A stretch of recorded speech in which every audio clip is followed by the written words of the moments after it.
We've been on for a minute.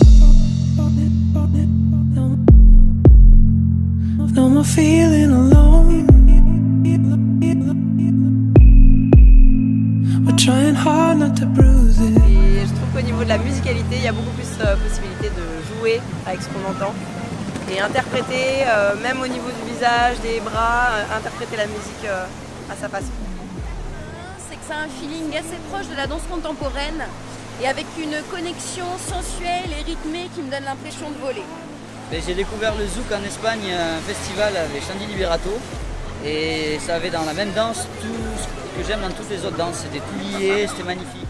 What I love about Zouk the most is the feeling of freedom what I have in my head when I'm dancing it, and what I'm pretty sure that everybody who wants to learn this beautiful dance is able to. So no excuses. Moi, quand je danse le zouk, pour moi, je me libère complètement. C'est une danse, c'est la danse de l'âme, comme on dit, hein, que ce soit comme la cavalière, comme pour le cavalier. Je veux dire, c'est une danse où tu te laisses aller. C'est que c'est une danse qui permet une liberté de création qui est juste immense et fabuleuse. On est connecté à son partenaire et on est dans une bulle finalement. Dès que j'ai commencé à le danser, c'est incroyable ce qui se passe. Il y a quelque chose, il y a une connexion unique avec le cavalier. Et j'ai commencé et des personnes qui font du zouk, je ne sais pas si c'est un hasard ou quoi, mais c'est des super personnes, donc il y a une ambiance incroyable.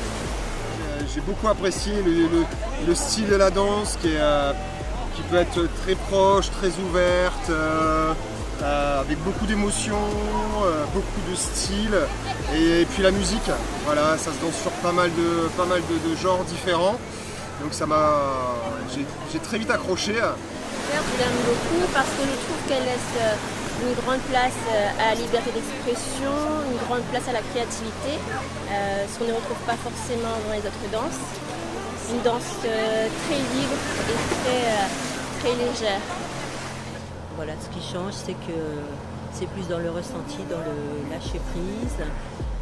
C'est effectivement une sorte de voyage, on décolle, on a un peu la tête dans les étoiles, tout en ayant les pieds sur terre. C'est la vraie connexion, on prend vraiment le temps de se connecter à l'autre danseur avant de se lancer dans les mouvements.